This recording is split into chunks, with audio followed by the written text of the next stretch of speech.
Welcome back, girls, guys, and everyone else. Once again, it is your host, Arachnid Soul. You are looking at video footage and pictures from the past 2 days. I've been at Bernie Sanders HQ in Las Vegas, Nevada, phone banking, trying to get the word out about Senator Sanders, a man who will hopefully be the 45th president of these United States. And as you can see, a lot of red shirts there. The nurses union, they have endorsed Bernie Sanders. They've been on a bus tour. They're knocking it out of the park. But this video is about the debate that took place between Martin O'Malley, Senator Bernie Sanders, and Hillary. I can never remember her name. In any case, we sat there, we watched it, we loved it. Bernie nailed it. And afterwards, I went out front and I talked to a couple of gentlemen just about the issues of the day. Here's that footage. Like, comment, subscribe, follow your boy on Twitter at Arachnid Soul, and enjoy. I pretty much support Bernie Sanders because I want to get money out of politics. Like I was talking to you earlier on. I think it's really important to follow someone who is not going to be emboldened by someone who's giving them a large amount of money. That's very important to me. Let's work for the people. Let's do something for the regular folks. And it's been a long time, ever since Reagan, we've been in this situation where corporations kept on getting bigger and bigger, more money, while other folks out there are working their asses off. Productivity is getting a lot higher. Although productivity is getting higher, our wages aren't. We're working longer hours for less pay. And like you were pointing out, we need campaign finance reform. I mean, we need to get Citizens United overturned. And Bernie Sanders is one of the only individuals, at least on the stage tonight, that is actively saying that he wants to overturn Citizens United. And since we have 3 or 4 Supreme Court justice seats coming up, it's very important that he gets to get those individuals in there that are going to make that happen. Well, I mean, we represent the part of America that's still waiting for that Reagan money to trickle down. It's been 40 years now. I go outside every morning with the umbrella, nothing's coming down. Let me tell you what I say. Trickle down your leg. That's what I say. It's trickling down your leg. That's what it's going down to, man. Nothing trickles down, though, man. It's just all hoarded at the top. And like Bernie Sanders was saying, 60% of the overall wealth is being generated just at the top 1%. 1% of 1% are holding the entire GDP hostage, essentially. Well, I mean, even when Bernie Sanders talks about, $15 an hour minimum wage nationally, for people sitting at home, if you're working at GameStop, you're working at McDonald's, anything like that, you do that on a piece of paper. All of a sudden you realize, okay, maybe I will be able to make that car payment. Maybe I will be able to, move out on my own, have that at least single bedroom apartment. And you only got to look at history. Franklin Delano Roosevelt and Keynesian economics. That's essentially what got us out of the Depression, is giving the people money to spend. And that grows the economy. That helps people. That lifts people up out of poverty. And it really could help develop the middle class. And because of that, that's kind of what Bernie wants to reinstitute. It's kind of a FDR model in which the people have money to spend and continue to grow the economy. And if you're even just talking about the whole philosophy of it, you're talking about collectivism versus individualism. Okay, we're here for each other. We're human beings put on this earth to look out for one another. Exactly. What's going on right now? This neo-corporatism is just killing us right here. It's pitting me against you, Republican versus Democrat.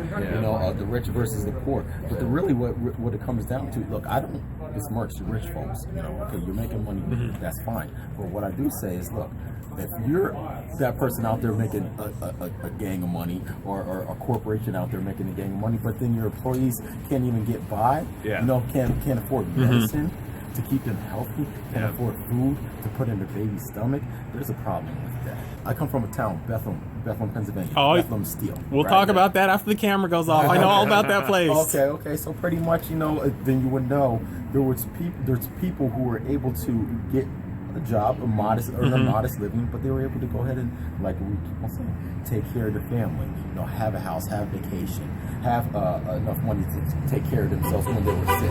Exactly. These days, that's not the case. And you could work, once again, you work your ass off 50, 60 hours a week.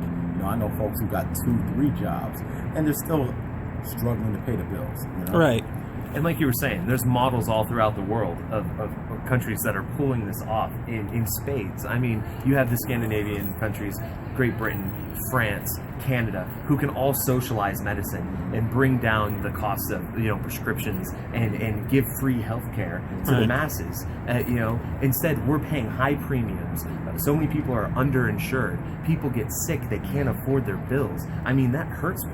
Yeah. I mean, Bernie Sanders really wants to fight for the single-payer system, and I think that's what's going to bring us forward. You know what, though? I really, though, wish that Bernie would talk more about what's going on. I want to bring it back to what was going on in the United States in years past, because it is doable. We have done it before. Yeah. Henry Ford, what was it online? He said, like, I want to pay my workers enough so they can buy my product. Right, exactly. Right? So look, these are great people in American history who made us successful at a point in time. And it wasn't like he didn't make some money either. I mean, right. Well, and the other point I want to make when we talk about healthcare in this country is the argument you hear, the myth is, oh yeah, but those are smaller countries. They have smaller populations. And the thing those people don't realize is they also don't have the super rich people that we have. And when you talk about calling on the 1% to pay their fair share of taxes, that's going to help out with the system. And when you talk about modest tax increases for middle class families, that's also going to help out with the system. So the fact that we have 320 plus million people in this country is what's going to make a single payer not affordable, free healthcare pretty much work in the United States. So I guess the argument, I'm going to be Republican for a second. Well, nothing's free. Okay, that is true.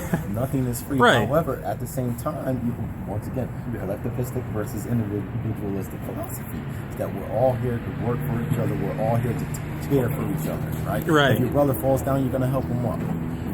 And you made a really good point. It's not like we aren't the richest nation in the world. So it's not like we can't afford it. Exactly. So when we look at all these other countries and say, oh, but they're a smaller population than us, so they can pull it off, but we can't. If you take per capita how much we have compared to those countries that are able to pull it off, it is not financially infeasible that we can make this happen. It's completely economically sound. And many economists have agreed with Bernie Sanders' plan. I think like 50 plus economists have reviewed it and said that it's a solid plan for single-payer system. Yeah. Well, I mean, earlier this week there was 170 of them that came together and they supported him. You can actually go look that up right now on Google. So, and they're talking about you need to break up the big banks. They're talking about Bernie's tax plan. They're like, yeah, this is the one guy making sense on economic issues. Yeah. Which everyone should realize, because the other candidates, all of the other Republicans, including Hillary Clinton, support these proposals that have not worked. If they haven't worked until this point, why would they work going forward? Well, I don't think that they're meant to work. I think really what it comes down to is, look, you got to get money out of politics. If you're paying me, if you're gonna pay me, if you're gonna contribute to my campaign, I owe you something. So I think the argument isn't, once again, is it going to work? It's not supposed to work, right? Oh yeah, it's personal. It's been rigged for exactly to benefit these individuals at the top. I mean, and to help the corporations. I mean, the whole Citizens United thing. Corporations being people, and so therefore they can donate large, unexorbitant amounts of money to super PACs like the Koch brothers, spending close to $1 billion to throw campaigns off. And you're right. That's what we need to reform. I mean, we need campaign finance reform. And Bernie's talking about how Hillary's getting $600,000 for speaking in 1 year to Goldman Sachs. I mean, if you're not influenced by $600,000, I don't know what's going to influence you. I'm like kind of a big Bernie or bust kind of person, though. I'm with you. I like Bernie or bust because I feel like there's a movement growing, and it's really a really good progressive movement. And I feel like a Hillary nomination kind of stifles that movement. It cuts it. It kind of neuters it a little bit. I think so too. But you say take 2 steps forward, 1 step back, or something like that. Right. We can't afford to lose those Supreme Court seats. That's the so that will be about 2 or 3 steps back right there, man. So 30 years of bullshit. I mean, you imagine we lose that. We're talking about Citizens United. They're not going to do anything if Republicans take that over. Oh yeah.